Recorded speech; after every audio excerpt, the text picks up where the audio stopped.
All right, well, a couple days ago, you called me out, as it were, on my breakfast making skills. So somehow that triggered the need to actually make this video.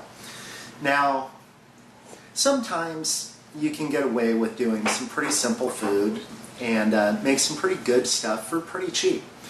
And since I was a starving student and still like to eat, that's how I pretty much figured out how to do all of my cooking. And I guess my pesto is what's going to make me famous, if anything ever will. So I decided I was going to show you how I make my pesto and see if you had any thoughts on it. Now, if you're really serious about your stuff, you'll grow your own. Never mind the grow lamp. But I got a pretty goodly batch here that I've already harvested about 8 to 10 ounces of basil from it. And that was the first batch that I did. Got a whole bunch more coming in. And let's see what I did here. Alright, so as you can see, I've already made the first batch here. So you're actually looking at the second batch of pesto. Right here is about 8 to 10 ounces or so of pesto, so of basil, so about half a pound, a little bit more than half a pound of basil. And next thing I'm going to do is I'm going to throw that in the blender along with a bunch of other ingredients and see how that looks. Alright, so first thing you do is you stem all of the basil. So the bulk of that's been done and it's thrown in the blender. Then peel some garlic, and that ends up in the blender as well. Just pretty straightforward there.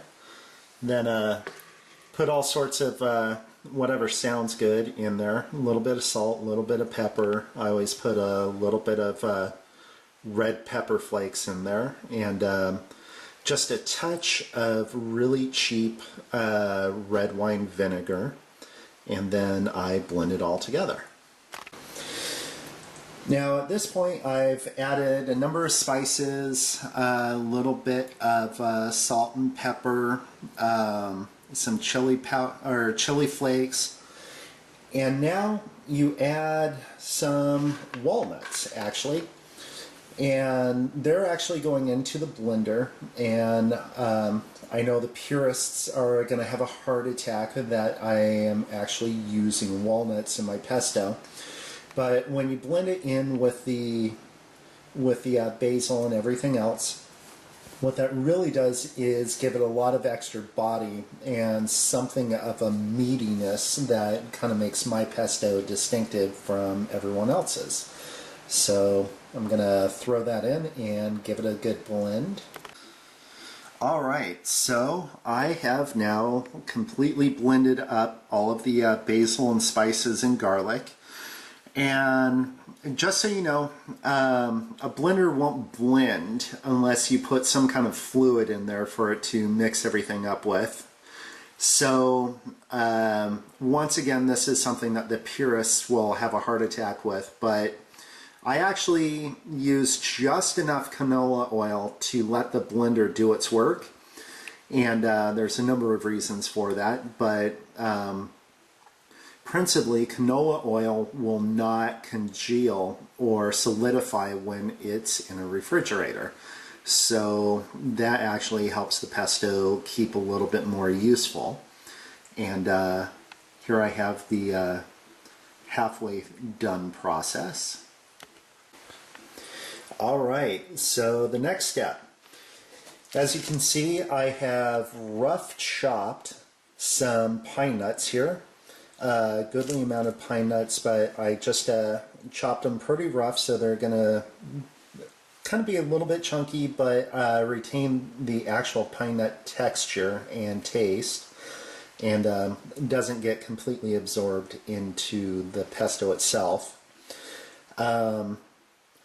A whole container of the cheapest Parmesan cheese that you can get, the grated but make sure that it's actual Parmesan as opposed to one of the even cheaper brands with fillers and everything. And then this part's important.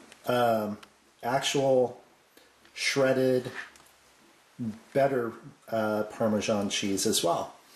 And throw all of that into the mixture right here, and then mix it all about. All right, we're almost done here. So there, all the cheese has been mixed in with the pine nuts and the basil and oil and everything else. It's all been mixed up, and a couple quick samples to make sure that there's enough salt, enough vinegar, and hopefully not too much. And the next and final step is you mix in a whole lot of middle-of-the-line, mid-grade virgin olive oil. All right, and the product is finished. So after you've added the large batch of extra olive oil, you want to start adding enough that it starts pulling up on the top even after you've thoroughly mixed it all the way through. That does two things. One, it gives it a good flavor. Two, all of the oil, especially forming a layer on the top, makes sure that the pesto underneath is in an anaerobic state, so it'll actually keep for about 6 to 8 months in the refrigerator and will retain just as much freshness as it has today, surprisingly. And looks like that is pretty much set. All right, so product is finished, and I made 2 batches of pesto. I think the overall cost of this to make for each batch was probably about $15 or so, and one batch will probably last a good 3-4 months at least, so you can use it sparingly and put it on any kind of pasta. I put it in my squash, all sorts of good stuff. And I could talk all day about how great my pesto is, but in the end that's just talk, so I figured I'd let you taste it for yourself. Since your father-in-law is coming out to my place for Thanksgiving, I figured I would send this little batch back with him for you and yours to try. And you can give me your honest opinion if you think it's good or not. Anyway, you called me out, so there it is, my pesto. And let's see what you can do now.